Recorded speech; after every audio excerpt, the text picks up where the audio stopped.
Alguma prova na área de fisioterapia, prova de residência, prova de título de especialista ou prova de algum concurso? Eu vou tentar te ajudar a estudar para essas provas. Toda semana a gente vai ter esse quadro novo aqui no nosso canal, que é chamado de Lê Responde. A Lê Responde nada mais é do que eu tentando te ajudar respondendo questões de provas e te ajudando a fazer o raciocínio em cima de cada questão, tudo bem? Nessa semana a gente vai começar então com esse quadro respondendo algumas questões da prova de título de especialista para especialista em fisioterapia em terapia intensiva neonatal e pediátrica que aconteceu em 2021. Vamos lá então?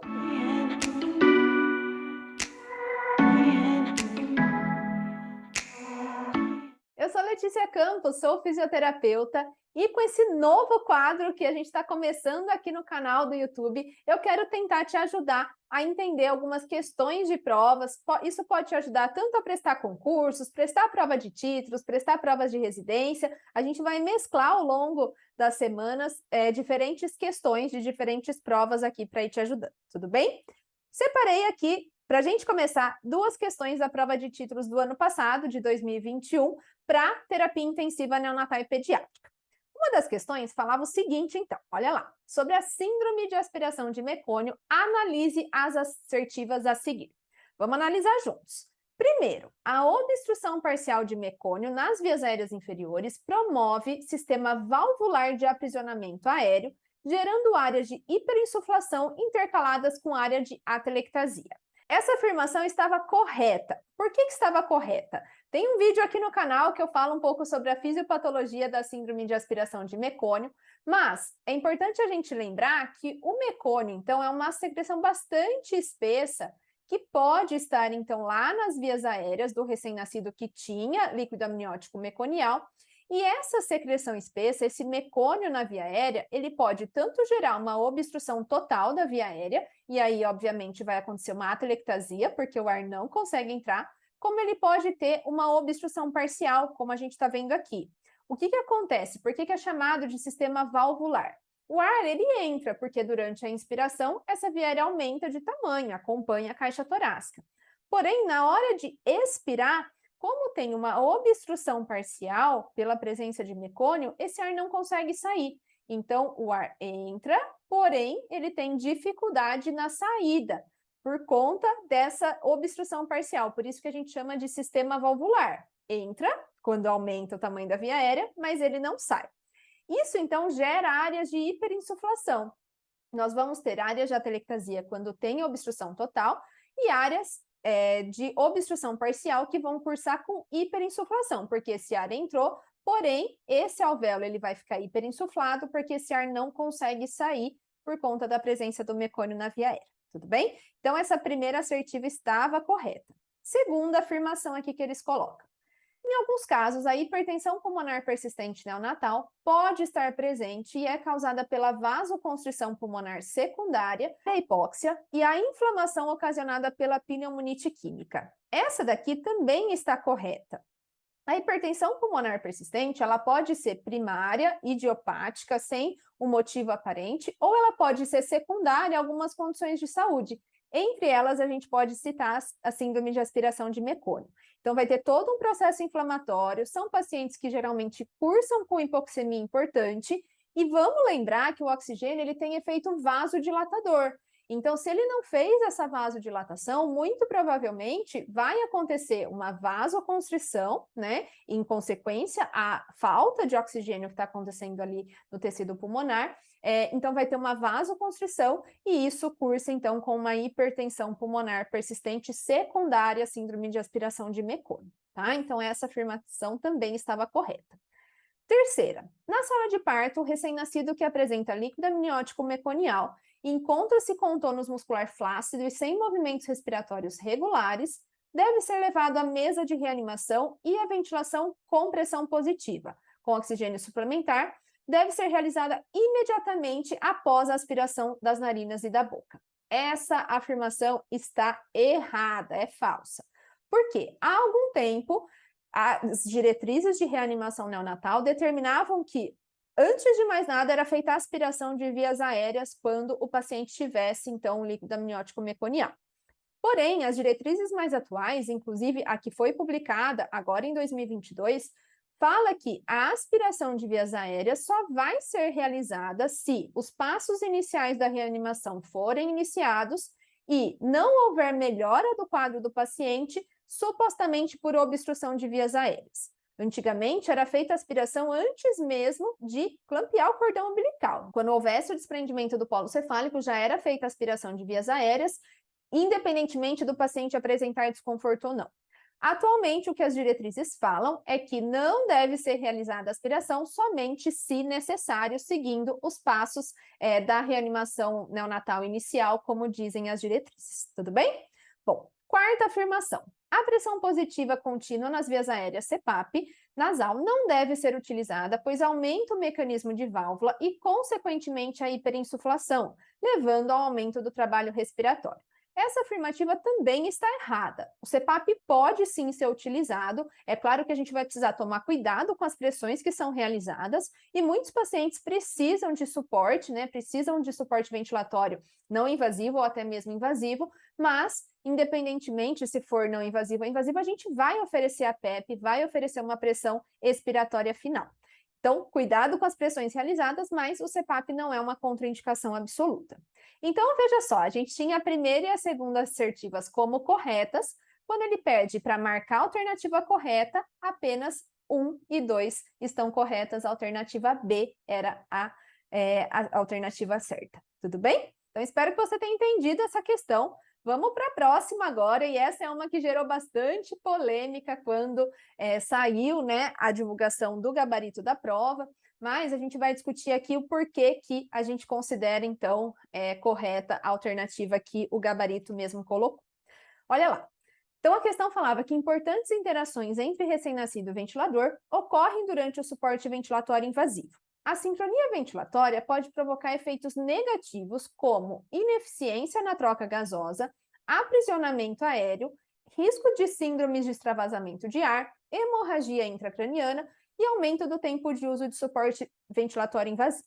A imagem abaixo, que no caso está aqui ao lado, representa gráficos de pressão-tempo e fluxo-tempo, e as setas representam um tipo comum de assincronia ventilatória em neonatologia. Sobre a imagem, assinale a alternativa correta. Então, olha só o que as setas estão mostrando aqui.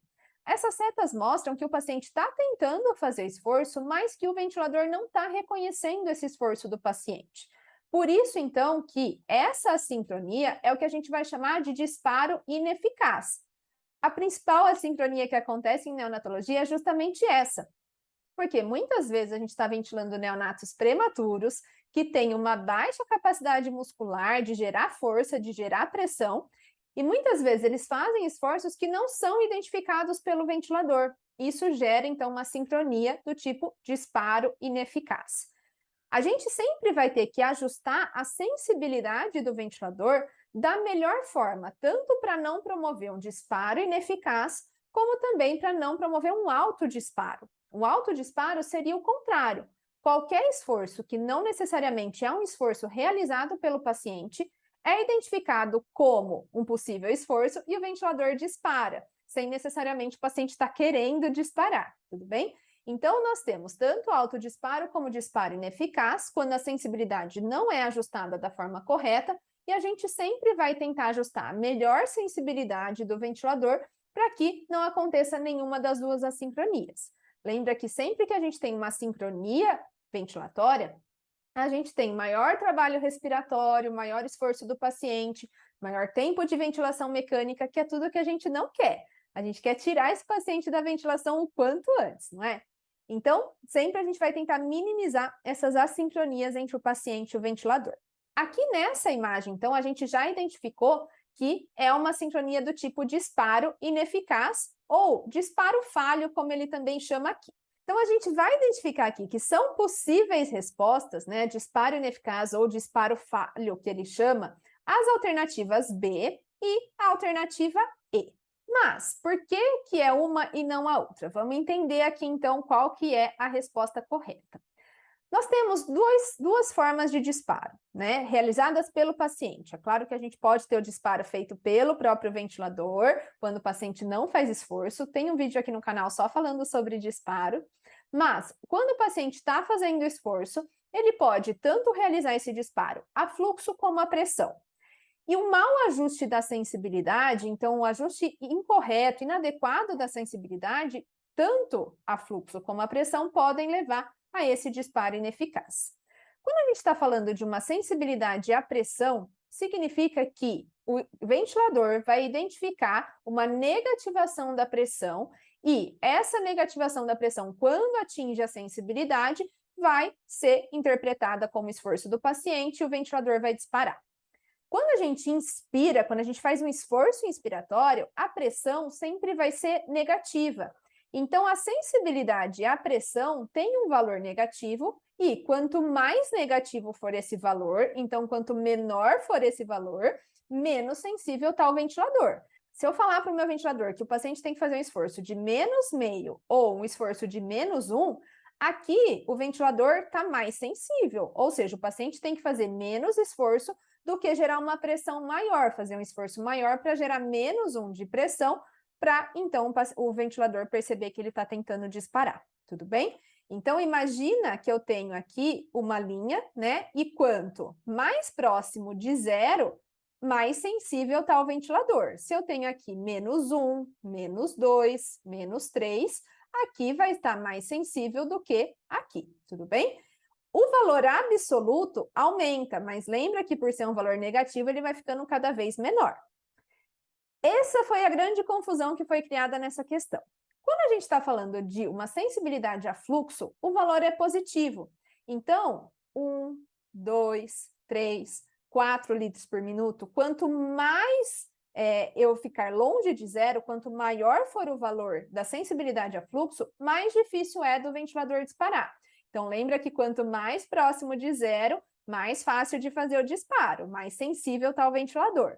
Aqui significa que o paciente tem que fazer um esforço para gerar uma variação de fluxo maior para poder, então, o ventilador identificar que ele está tentando disparar, que ele está tentando inspirar. Então, veja só, sensibilidade à pressão tem valor negativo, sensibilidade a fluxo tem valor positivo. Mas sempre, quanto mais próximo de zero, mais sensível está o ventilador mecânico. Pensando nisso, então, vamos ver qual que era a alternativa correta aqui. Vamos pensar que se a gente quer corrigir um disparo ineficaz, significa que o paciente está fazendo esforço, mas o ventilador não está reconhecendo. Então, a gente quer deixar o ventilador mais sensível, mais fácil de ser disparado.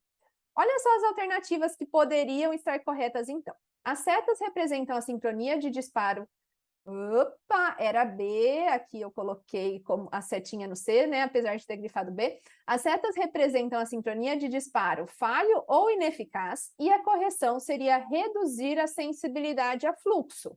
Se eu estou reduzindo a sensibilidade a fluxo, eu estou trazendo mais perto de zero, certo? Então, eu estou tornando mais sensível. Por isso que essa era a alternativa correta.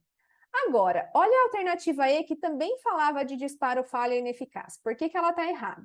Porque ela fala que a correção seria aumentar a sensibilidade a fluxo.